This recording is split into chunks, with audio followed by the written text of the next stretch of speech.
बात करने वाला हूँ रूल्स के बारे में। और रूल्स जो है वो ट्रेडिंग में कैसे हम लोगों को सक्सेसफुल बना सकते हैं, कौन सी चीज़ें ऐसी हैं जो हम लोग मिस कर देते हैं, आम जनता जो होती है। और जो प्रोफेशनल ट्रेडर्स होते हैं वो इस बात को समझ जाते हैं कि क्या गड़बड़ हो रही है। आम जनता क्या करती है पता है? आम जनता की सबसे बड़ी प्रॉब्लम यह है कि वो अपनी कमियां सुनना ही नहीं चाहती। मेरे चैनल पे मैं काफ़ी सारी बातें ऐसी कर देता हूँ जो तीखी होती हैं, अजीब लगती हैं। अगर मुझे कोई बोल दे तो मुझे भी शायद अजीब लगे, बट ये बात ध्यान रखना, अगर आपको कोई बात अजीब लग रही है, आपके पैटर्न से हटकर वो बातें हो रही है ना, तब भी आप कुछ आगे ग्रो कर सकते हो। ये बात दिमाग में बिठा लेना। ट्रेडिंग के अंदर भी वही चीज आती है। कैसे समझाता हूं। सबसे पहली बात है रूल्स क्या होने चाहिए। रूल्स बड़े सिंपल होने चाहिए। अगर आप ज्यादा कॉम्प्लिकेटेड रूल्स के पीछे भागोगे ना, कि आप कुछ ऐसा कर दो कि कहीं किसी ने किया ही ना हो, बस आप ही वो करने वाले हो, तो कभी भी आप सक्सेसफुल नहीं होने वाले हैं। हम लोगों को करना क्या है? दो चीजों पे फोकस करना है। रूल नंबर 1 क्या रहने वाला है? रूल नंबर 1 ये रहना चाहिए कि हम लोगों को ये करना आना चाहिए। ठीक। रूल नंबर 1 हमारा ये होना चाहिए, वेट करना। चलो जी, बहुत अच्छा, तालियां। आप में से काफी सारे लोग सोचेंगे वेट तो हम करते ही रहते हैं, ट्रेड डाल देते हैं, बैठे रहते हैं, सालों बैठे रहते हैं, और कभी कभी तो ऐसा हो जाता है कि वहां पे बहुत बड़ा लॉस देखने के लिए मिल जाता है केवल। और अगर मैं बात करूं वेट करने की, तो वेट करने का बाद में सेकंड जो रूल है ना, जिसको आपको फॉलो करना है, वो भी यही है कि वेट करे तो करे कब तक। सबसे पहली बात आती है ट्रेडिंग के अंदर, हम लोगों को एंट्री कहां पे करनी है। ठीक है, हमें एंट्री कहां करनी है, इस चीज का वेट करना आना चाहिए। दूसरी चीज हो जाती है कि हम लोगों को एग्जिट कहां पे करना है। अगर इस चीज के बारे में आप लोग कंफर्म हो जाते हो कि आपको काम करने का तरीका, सबसे पहले एंटर कहां करना है, सबसे पहले के बाद में सेकंड स्टेप रहेगा एग्जिट कहां पे करना है। ये दो चीजें अगर आप फॉलो कर लेते हो, अब ये पता कैसे करते हैं क्या चीजें होती है, इंडिविजुअल पर्सन की साइकोलॉजी के ऊपर डिपेंड करता है। देखो, कुछ लोग ऐसे होते हैं जो बात करते हैं कि मुझे ना बिल्कुल नीचे से ऊपर तक अगर कोई स्टॉक चल रहा है तो मुझे बिल्कुल नीचे से ना बिल्कुल यहां से एंटर करना है, और मुझे बिल्कुल यहां जो उसका टॉप है ना, यहां एग्जिट करना है। ऐसा कभी भी कोई भी नहीं कर सकता। किसी स्टॉक के लो प्राइस को, किसी स्टॉक के टॉप के प्राइस को आइडेंटिफाई करना इतना भी इजी नहीं होता जितना हमें लग रहा है। ठीक है, सो हम लोगों को कोशिश करनी चाहिए कि जब ट्रेंड कंटिन्यू दिखता है कि ट्रेंड अप है या डाउन है, तो हम लोग बीच के गैप में से ही प्रॉफिट को गेन करने की कोशिश करें। उससे बेटर कुछ भी नहीं होने वाला। तो आपको ये बात ध्यान रखनी है, जैसे ही ट्रेंड आपका ग्रीन सिग्नल आपको प्रोवाइड करता है कि बेटा यहां पर मैं ऊपर जाने के लिए तैयार हूं, तो आप भी अपनी एंट्री करने के लिए वहां पे तैयार हो जाइए। इसी तरीके से जब आपको लगे कि हाँ, अभी की कंडीशन ऐसी है कि एग्जिट करने की जगह बन चुकी है, और आपको मार्केट की कंडीशन देखने के बाद में जब आप प्रैक्टिस करते हो तो ये बातें समझ में आ जाती है। मैं कई बार बता चुका हूं, मैं बहुत ही सिंपल इंडिकेटर को फॉलो करने की बातें करता हूं। रीजन ये है कि आम जनता जो करती है उसको फॉलो करना चाहिए, क्योंकि अगर मार्केट में 100 लोग होते हैं मेरे भाई, तो 100 लोग में से जो 90 लोग होते हैं, मान लीजिए वो नए हैं, और 10 लोग हैं वो बहुत बड़े प्रोफेशनल हैं, उनके पास में क्या क्या चीज़ें, उनके पास टीम है, उनके पास में सॉफ्टवेयर्स हैं, उनके पास में डेवलपर्स हैं, पता नहीं हजारों तरीके के इंडिकेटर होंगे, और सबसे कीमती चीज़ उनके पास बहुत सारा पैसा है कि वो कुछ भी बनवा सकते हैं, खरीद सकते हैं, कुछ भी करवा सकते हैं। उनकी पर्सनल चॉइस है। एक आम आदमी है, जो 90 लोगों की बात कर रहा हूं, वो आम आदमी ने क्या देखा, उसने बेचारे ने कहीं पे देखा कि शेयर मार्केट कुछ होता है, वो बेचारा आएगा, तो आने के बाद वो बिल्कुल न्यू है। अब आप खुद सोचो, एक इंसान ऐसा है जो कहता है मेरे पास में भाई 10 इंडिकेटर्स हैं, और मैं यहाँ पे ये सारे के सारे इंडिकेटर, कहता है कि ये सारे इंडिकेटर में जैसे ही कोई बाय का सिग्नल आए, जैसे ही बाय का सिग्नल आए तब मेरा बाय हो, और जब सेल का सिग्नल आए तब मेरा सेल हो। ठीक है, तो अगर आप इस अतरंगी से इंडिकेटर पे काम करोगे जो केवल कुछ ही लोगों के पास है, देन डेफिनेटली आप ऐसी जगह पे एंटर करोगे जहां पे ये नए लोग कभी एंटर करेंगे नहीं। तो नए लोग क्या जानते हैं? नए लोग जानते हैं सुपर ट्रेंड। ठीक। नए लोग क्या जानते हैं? Moving average. ठीक। नए लोग क्या जानते हैं? एमएसीडी। ठीक। नए लोग क्या जानते हैं? वीवैप। ठीक। नए लोग ये इंडिकेटर जानते हैं। बहुत सारे लोग ऐसे होते हैं जो कि कैंडलस्टिक पैटर्न पे बातें करते हैं, काफी सारे लोग ऐसे होते हैं जो ट्रेंड लाइन पे बातें करते हैं, बट नॉर्मल जो नया इंसान आता है ना, उसको ये इंडिकेटर के बारे में, शेयर मार्केट में एंटर करते ही वो पहले महीने अगर शेयर मार्केट के बारे में इंफॉर्मेशन कलेक्ट करने की बातें करता है ना, तो उसको ये कुछ इंडिकेटर के बारे में पता लगता है, तो कॉमन सी बात आती है, उसकी भी कुछ स्पेशल सेटिंग होती है। जैसे वीवैप की एक नॉर्मल सेटिंग होती है जो कि लाइक प्री डिफाइन होती है सभी जगह पे, उसी पे यूज किया जाता है। सुपर ट्रेंड की tan 3 लाइक ये नॉर्मल सेटिंग काउंट हो जाती है जो वहां पे आपको दिखाई देती है। मूविंग एवरेज की बात करें, छोटे टाइम फ्रेम पे काम कर रहे हैं तो like 50 days moving average, 20 days moving average, 50 100 days moving average, in moving averages के बारे में बातें की जाती है। अगर ट्रेंड की बात करें तो वहां पे 200 डेज मूविंग एवरेज कॉमन सी बात आ जाती है। एमएसीडी की बात करें तो यहाँ पे भी नॉर्मल जो प्री डिफाइंड सेटिंग होती है, जो भी आप ऐप यूज़ कर रहे हो उसके अंदर वही सेटिंग के ऊपर मैक्सिमम काम किया जाता है। तो हाई प्रोबेबिलिटी होती है कि जो 90 लोग एंटर कर रहे हैं वो इन चीज़ों पे एंटर कर रहे हैं, और जो 10 लोग जो अतरंगी से इंडिकेटर फॉलो करने की बातें कर रहे हैं वो इन पे फॉलो कर रहे हैं। बट हम लोगों को लग रहा है कि इनके पास बहुत सारा पैसा है, बहुत सारी चीज़ें हैं, तो क्या ये अलग से कोई अतरंगी से इंडिकेटर पे काम करते होंगे? आंसर है बहुत बड़े वाला नो। ये लोग इस कॉन्सेप्ट को जानते हैं कि 90 लोग जो हैं वो नए हैं। अब इन 90 में से क्या होगा, कुछ लोग इधर खिसक के इधर आ जाएंगे क्योंकि वो पुराने हो जाएंगे, 2 4 साल 6 साल बाद जब काम करेंगे तो इन 10% में काउंट हो जाएंगे। वहां पे फिर से जनसंख्या उतनी ही हो जाएगी क्योंकि नए लोग फिर से एंटर होना चालू हो जाएंगे। जैसे कि आप देखोगे कहीं पे ट्यूशन पढ़ते हैं, मान लीजिए कोई केमिस्ट्री पढ़ाता है, 12th क्लास की केमिस्ट्री पढ़ाता है, तो आपको क्या लगता है उसका बिजनेस कभी बंद होने वाला है? Not possible. आज बच्चे पास होंगे, पिछली जो 11वीं क्लास के बच्चे हैं वो 12वीं में एंटर कर जाएंगे। ये प्रोसेस चलता ही रहेगा और ये कभी बंद भी नहीं होने वाला है ना। ये सिंपल सी बात है, यही प्रोसेस यहाँ पे चलता रहता है। नए लोग आते रहते हैं क्योंकि अभी तो इंडिया में केवल 3 से 4% लोग हैं जो शेयर मार्केट के बारे में जान पहचान रखते हैं। बाकी 96% 97% लोगों को ये बात पता ही नहीं है कि शेयर मार्केट में काम करना कैसे है। उनको तो शेयर मार्केट बताया ही गलत जाता है कि बेटा तुम्हारे लिए है ही नहीं, और जबकि वो इन्वॉल्वमेंट रखते हैं, वो गाड़ी खरीदते हैं मारुति की, ठीक है, वो जूता पहनते हैं, लाइक वो घड़ी पहनते हैं, लाइक वो सारी चीजें, जो भी चीजें वो यूज कर रहे हैं वो कहीं ना कहीं शेयर मार्केट में लिस्टेड है। बट उन बेचारों को वो बातें पता ही नहीं जाती, उनको वो बातें कोई सिखाता भी नहीं है, इस वजह से वो इस जगह से दूर हैं। बट अभी ध्यान रखना, आने वाले टाइम में 10 साल 15 साल के अंदर ये संख्या 30 से 40% तक जाने वाली है कि 30 से 40% इंडिया की जनसंख्या शेयर मार्केट में डायरेक्ट और इनडायरेक्ट इन्वेस्टमेंट करने के बारे में बातें करेगी, और उसको इस चीज की नॉलेज भी होगी। कमाल की बात है। और वहां पर आप अगर आज से स्टार्टिंग कर रहे हो तो आप समझ सकते हो कि 5 से 10 15 20 साल बाद आप किस लेवल पे होंगे जब लोग इसके बारे में जानना शुरू करेंगे। आपने देखा होगा स्टार्टिंग का टाइम फ्रेम था, पहले पहले बताया गया था कि गवर्नमेंट जॉब बहुत अच्छी होती है।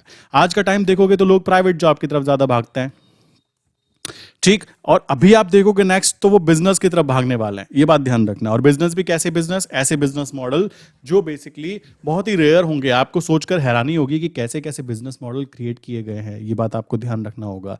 तो आने वाले टाइम में जो अपनी साइकोलॉजी को डेवलप कर पाएगा वही इंसान इन चीज़ों को, रूल्स को फॉलो कर पाएगा। और मेरे तो सिंपल से रूल हैं, मैं बहुत ही सिंपल यहाँ पे चीज़ें करने की कोशिश करता हूँ। एंड सिंपल रूल में अगर मैं एक चीज़ और जोड़ दूँ कि एंट्री कहाँ करनी है, एग्जिट कहाँ करना है, ठीक। इन दोनों के बीच में एक ही चीज है, वेट करना। अगर आप प्रॉपर वे में वेट करना जानते हो ना तो आपको कोई प्रॉब्लम निकल के नहीं आने वाली है। बट अगर आप वेट करना ही नहीं जानते हो, जो कि शेयर मार्केट की एक बहुत ही बड़ी और बहुत ही इंपॉर्टेंट स्ट्रैटेजी में काउंट होता है, आपको लगता होगा वेट करना तो कोई स्ट्रैटेजी है ही नहीं। मेरे भाई, वेट करना ही मार्केट में सबसे बड़ी खतरनाक स्ट्रैटेजी होती है, जो बहुत सारे लोग ना सिखाना ही नहीं चाहते, क्योंकि उनको तो यह है कि 1 मिनट के टाइम फ्रेम पर आप क्या करो, आप ना स्कैल्पिंग कर लो। उनमें वेट करने की क्या जरूरत है? 1 मिनट के अंदर या तो ऊपर जाएगा नीचे जाएगा, ये चीजें चलती रहेगी। वहां पे क्या हो रहा है, आप टैक्सेस एंड चार्जेस पे कर रहे हो, बस आप ये करते रहोगे। आप अमीर बनो ना बनो, आप अपने ब्रोकर को अमीर जरूर बनाते रहोगे। और मैक्सिमम लोग, लाइक जो 90% लोगों की बात कर रहा हूं, इनमें यही प्रॉब्लम देखी जाती है कि ये वेट करने को कोई स्ट्रैटेजी मानते नहीं है। इनका कहना है कि आज मैंने ट्रेड नहीं की इसका मतलब होए मैंने तो कुछ किया नहीं। भाई, पैसे बचाना भी पैसे कमाना कहलाता है। ये बातें तुमको किसी ने बता ही नहीं है। अगर सोचो, मैं अपनी बात करता हूँ, मान लीजिए मैं यहाँ पे काम कर रहा हूँ लेवल्स पे। मेरी स्ट्रैटेजी का पार्ट है कि भाई मैंने एक काम करूंगा, मैं सुबह सुबह 8 बजे उठूंगा, सॉरी 8 बजे तो नहीं उठता हूँ, पहले उठता हूँ। 8 बजे उठकर अपना लैपटॉप ओपन करूंगा। करने के बाद में 8 बजे से लेकर 8 बज के 30 मिनट तक मैं क्या करूंगा, एनालिसिस करूंगा किस चीज़ों का, जो मैंने न्यूज़ देखी, ठीक। प्लस मैंने क्या किया, ट्रेडिंग व्यू पे देखा, ट्रेडिंग व्यू पे आज क्या हो सकता है, आज का लो जोन कहाँ पे तक जा सकता है, आज का हाई जोन कहाँ तक जा रहा है, ठीक है। फिर मैं यहाँ पे चेक कर रहा हूँ, लाइक न्यूज़ के बाद में अपना चेक करूंगा एनएससी का डाटा कि भाई कहाँ पे मेरा सपोर्ट जोन, कहाँ पे मेरा रेजिस्टेंस जोन। ये करने के बाद में मैंने देखा कि भाई 8:45 पर मैंने मॉर्निंग में चेक किया कि मेरा आज का हाई जोन ये बन सकता है, ठीक। मेरा आज का हाई जोन ये है, मेरा लो जोन ये है, ठीक। एंड मेरा मैग्नेटिक जोन ये है। अब अगर मेरी कंडीशन ये आती है, मैंने आफ्टर मार्केट ऑर्डर लगाया, एएम ऑर्डर बोलते हैं, कि भाई जैसे ही लो प्राइस पे आए मेरे यहाँ पे बाय हो जाए। अब ध्यान देने की बात है, हो सकता है 22 ट्रेडिंग डेज होते हैं, 22 ट्रेडिंग डेज में से केवल केवल 10 ट्रेडिंग डेज में ही मेरा जो लो प्राइस है, जो मेरा लो जोन है, उस जोन पर मेरी एंट्री बने। कॉमन सी बात आती है, केवल इतनी ही बार मेरी एंट्री बने। अब आप सोचो, आपने 22 ट्रेडिंग डेज होते हैं, 22 ट्रेडिंग डेज, और महीना तो होता है 30 दिन का। तो पहली बात तो यहाँ पे आप देखोगे 8 दिन तो आपके पहले ही चले गए जिसमें आपने कोई ट्रेड नहीं की। अब 22 में से केवल 10 दिन आपने ट्रेड की, तो फिर भी 12 दिन फिर ऐसे चले गए जिसमें कोई ट्रेड नहीं की। तो आप यहाँ पे नोटिस करोगे कि भाई महीने के जो 30 दिन थे उनमें से 20 दिन आपने कोई ट्रेड ही नहीं की। ठीक है, केवल और केवल 10 दिन ट्रेड की, और 10 दिन में से अगर आप 8 दिन भी प्रॉफिटेबल निकल जाते हो, और इसके बीच में वेट करना भी आ जाता है।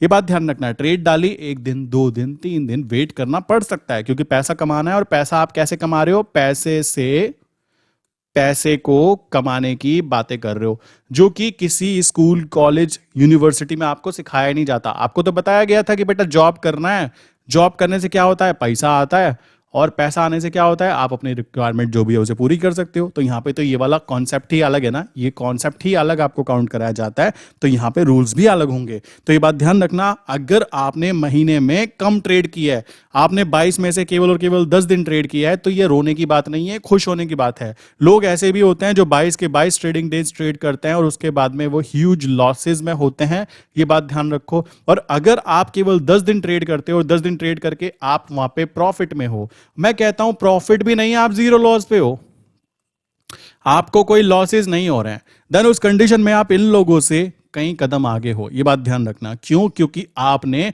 मार्केट की सबसे इंपॉर्टेंट स्ट्रैटेजी के बारे में समझने की कोशिश की है कि सही जगह पर एंट्री और सही जगह पर एग्जिट, और इनके बीच में जो सबसे इंपॉर्टेंट चीज करनी होती है वो क्या करनी होती है? वो करनी होती है वेट करना होता है। तो ये भी एक स्ट्रैटेजी का पार्ट होता है कि भाई ये भी एक स्ट्रैटेजी है कि मार्केट में सही जगह पर एंटर कब करना है और मार्केट में सही जगह पर एग्जिट कब करना है। ये भी एक स्ट्रैटेजी का ही पार्ट काउंट होता है, जो कि लोग इसको स्ट्रैटेजी मानते ही नहीं है। ये वही चीज हो जाएगी कि आपको बेसिकली हवा दिखाई नहीं देती तो आप उसको मानोगे नहीं, बट यहाँ पे होती तो है ना, वही चीज यहाँ पर है। वेट करना भी एक स्ट्रैटेजी का पार्ट होता है, इस बात को दिमाग में बिठा के रखना। अब आप इसको किसी भी तरीके से कर सकते हो। आप अगर यहाँ पे ऑप्शन सेलिंग कर रहे हो, तो ऑप्शन सेलिंग में भी होता क्या है? सोचो, ऑप्शन बाइंग में क्या होता है? ऑप्शन बाइंग में डेली डेली आपको ट्रेड करनी पड़ सकती है, बिकॉज वहां पे क्या है, आपको बार बार हाई लो ऐसे करके दिखाई दे रहा है। आप कह रहे हो भाई मैं बाय कर रहा हूँ, एग्जिट कर रहा हूँ, बाय कर रहा हूँ, एग्जिट कर रहा हूँ, बहुत अच्छा, तालियां।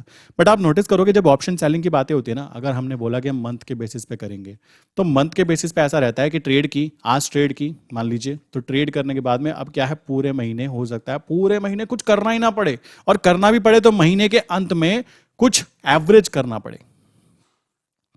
बस ये चीजें होती हैं, पूरे महीने आपको कुछ करना ही नहीं पड़ता है। मेरे पास काफी सारे लोग ऐसे आते हैं, वो कहते हैं हमारे पास टाइम नहीं है। लाइक नॉर्मली होता क्या, फीमेल होती है जो हाउसवाइफ होती है, वो कहती है कि हमें काम भी करना होता है। भाई आप लोगों के लिए तो सबसे बेस्ट चीज वही होती है जिसमें कुछ करना ना पड़े। और अगर आप लाइक स्पेशली मैंने नोटिस किया है, बॉयज के कंपेरिजन किया जाए ना गर्ल्स से, तो गर्ल्स ज्यादा वेट करने की स्ट्रैटेजी को समझ जाती है। वो जानती हैं कि ये भी एक स्ट्रैटेजी का पार्ट है। और बॉयज का क्या होता है, उनको ये वाला फील होता है कि हम तो कुछ कर ही नहीं रहे हैं, जबकि उन्होंने एक ट्रेड डाली, सही जगह पे डाली, और उनको पता है कि वहां पे उनके जीतने के चांसेस 66% हैं, हारने के चांसेस 33% हैं। उन्होंने सब कुछ proper money management, like risk management, calculated risk के साथ काम किया है।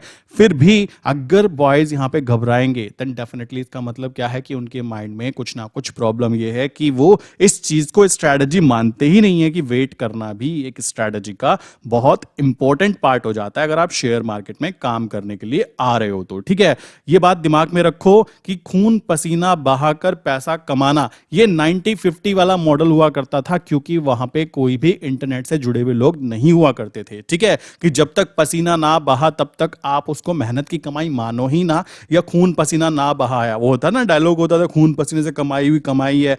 भाई वो आज भी वैसी कमाई जाती है, बस आज क्या है, आपका काम करने का तरीका चेंज हो गया है। तो ये बात दिमाग में बिठा लीजिए कि मार्केट में अगर आप काम कर रहे हो, स्पेशली ऑप्शन सेलिंग कर रहे हो, तो मेरे भाई ऐसा ही होता है। आज आपने ट्रेड डाली, नॉर्मली होता क्या है देखो मैं बताता हूं। जैसे अभी फरवरी चल रहा है, तो फरवरी की स्टार्टिंग अभी हो रखी है। हम क्या करेंगे, अगर मार्च की पोजीशन बनानी है तो हम क्या करेंगे, फरवरी के अंत में जो 22 तारीख से लेकर लाइक 28 तारीख तक का जो टाइम होगा, मतलब वीकली जो आखिरी हफ्ता होता है, उस हफ्ते में क्या होता है, बड़े प्लेयर्स अपनी पोजीशन को शिफ्ट करते हैं। तो वहां पे क्या होता है, हाई प्रीमियम पे वो लोग बाय करने के लिए तैयार हो जाते हैं। किस लिए बाय करने के लिए? हेज करने के लिए। ठीक, वो लोग इसलिए बाय करते हैं, मतलब आपने देखा होगा ना कि बाय करते हैं, तो आप कहोगे बाय कौन करता है भाई, आप तो ऑप्शन सेलिंग की बातें कर रहे हो, तो जो बड़े प्लेयर होते हैं वो कैसे ऑप्शन बाइंग कर सकते हैं भाई, वो अपनी पोजीशन हेज करने के लिए करते हैं। तो घबराने की कोई भी बात नहीं है। तो आपको ये बात ध्यान रखनी है कि उस पर्टिकुलर टाइम पर अगर आप मार्च मंथ के अंत की एक्सपायरी की यहां पर पोजीशन बनाते हो तो आपको हाईएस्ट प्रीमियम मिलती है। यही बात आपको समझनी है कि पूरा महीना अब आपको करना क्या है, वो करना है जो मैक्सिमम लोग कर ही नहीं पाते, जिसको कहते हैं वेट करना। आई विश ये छोटा सा कॉन्सेप्ट बहुत अच्छे से समझ में आ रहा होगा। कुछ चीजें बुरी लग रही होंगी कि मैं ऐसे बोल रहा हूं आपको कि बॉयज नहीं कर पाते हैं, गर्ल्स कर पाती है, बट ये सच है, ट्रू रियलिटी यही है।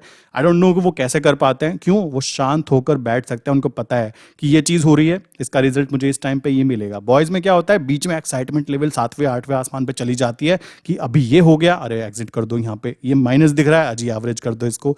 गर्ल्स का क्या होता है, बैठे हुए वेट करते देखते रहता है। तो ये सबसे ज्यादा बेस्ट चीज हो जाती है स्पेशली गर्ल्स के लिए, एंड ऑप्शन सेलिंग उनके लिए ज्यादा यूजफुल होगी। क्यों यूजफुल होगी, वो दूसरी चीजों में काम कर सकते हैं, हाउस वाइफ है तो अपना काम कर सकते हैं, कॉलेज जा रहे हैं, स्कूल जा रहे हैं, जो भी वो करना चाहते हैं।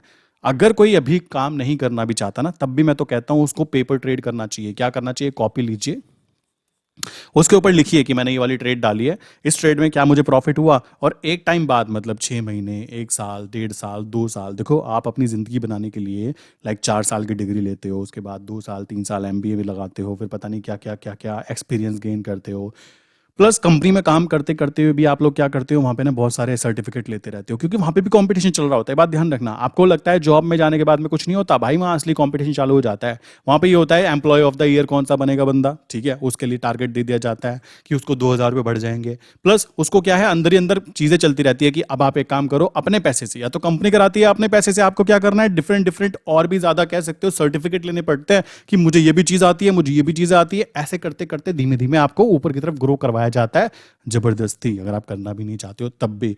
तो आप खुद सोचो, जब यहाँ पे 4 साल 5 साल 6 साल आप देने के लिए तैयार हो अपने फ्यूचर के लिए, तो ये तो एक ऐसी जगह है जहां पे ये मार्केट कभी बंद नहीं होगी। अगर आप यहाँ पे 1 साल 2 साल 3 साल दे देते हो, तो आई डोंट थिंक आपको फिर वो जॉब वाले चक्कर व्यू से कह सकते हो कोई पंगा लेने की जरूरत पड़ेगी, आप वहां से बच जाते हो। ये बात ध्यान रखो। अगर कोई इंसान अभी 10th 12th क्लास में है ना, तो अभी तो पढ़ाई करे, जैसे ही वो अपनी डिग्री स्टार्ट करता है तो एक सब्जेक्ट वो अपने फाइनेंस को भी बना दे कि मुझे पैसे से पैसे कमाने पे फोकस करना है। अब ये फोकस किया कैसे जाएगा, अब उसके लिए उसको मल्टीपल चीजें करनी पड़ सकती है, ये बात आप ध्यान रखो। और शेयर मार्केट को मैं क्यों पसंद करता हूं, रीजन इसके पीछे बड़ा सिंपल सा है। यहां पे 3 चीजें होती हैं, तीनों चीजों में से 2 चीजें हमारे पक्ष पे जाती है, मतलब 66% चांस है कि हम जीत जाएंगे, 33% चांस है कि हमें लॉस होगा। बट नॉर्मल लाइफ की बात करूं तो वहां पे केवल एक ही चांस होगा कि जिसमें हम जीते, या तो मार्केट ऊपर जाएगी 33% चांस हम जीतेंगे, या फिर साइडवेज हो गई तब भी मुझे लॉस, नीचे गिर गई तब भी मुझे लॉस। तो आम जिंदगी में अगर कोई बिजनेस करता है तो उसके लिए 33% चांस है कि वो वहां पे जीत पाएगा।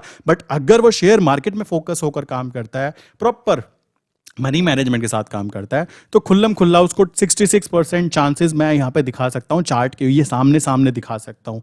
तो ये आपके ग्रोथ के हाई प्रोबेबिलिटी काउंट हो जाती है। तो यही कारण है मैं कह रहा हूँ कि आने वाले टाइम में आप देखोगे अभी तो 3 से 4% लोग यहाँ पे इन्वॉल्वमेंट रखते हैं, यही चीज़ 30 से 40% कैसे हो जाएगी आप देखते रह जाओगे, ठीक है। एंड आप उस समय बहुत ज़्यादा पीछे रह जाओगे अगर आप अब भी स्टार्टिंग नहीं कर पाओगे। तो नॉर्मली स्कूल्स या फिर कॉलेज के अंदर शेयर मार्केट के ऊपर ना आई थिंक एक पूरा का पूरा सब्जेक्ट होना चाहिए, और वो कंपलसरी होना चाहिए। मुझे नहीं पता, मैंने अपनी डिग्री के अंदर इतने सारे सब्जेक्ट पढ़े, पता है इतने सारे सब्जेक्ट होते हैं, एक सेमेस्टर में 6 सब्जेक्ट से लेकर 8 सब्जेक्ट तक काउंट होते हैं, ठीक है। तो आप देखो 4 साल के अंदर अगर हम क्या क्या कर सकते थे, कॉमन सी बात आ जाती है। बट वहां पर कभी भी फाइनेंस के बारे में प्रॉपर एक सब्जेक्ट बना के रखा ही नहीं गया, क्योंकि पैसा सबसे कीमती चीज होती है। बट उस पैसे के बारे में वहां पे कुछ सिखाया ही नहीं जाता। क्यों नहीं सिखाया जाता, क्योंकि आपको तो वहां पे बताया ही ये जाता है कि बेटा आपको जॉब करनी है। सो ये तरीका रह जाता है यहाँ पे ट्रैप में फंसने का। आई विश कि आपको ये कॉन्सेप्ट क्लियरली समझ में आया होगा कि आपको वेट करना है और क्या चीज़ें करनी है, किस जगह पर एंटर क्या चीज़ें करनी चाहिए, एक चीज़ को मल्टीपल टाइम ट्राई करना चाहिए। ये सारी बातें आपको अच्छे समझ में आ गई होगी।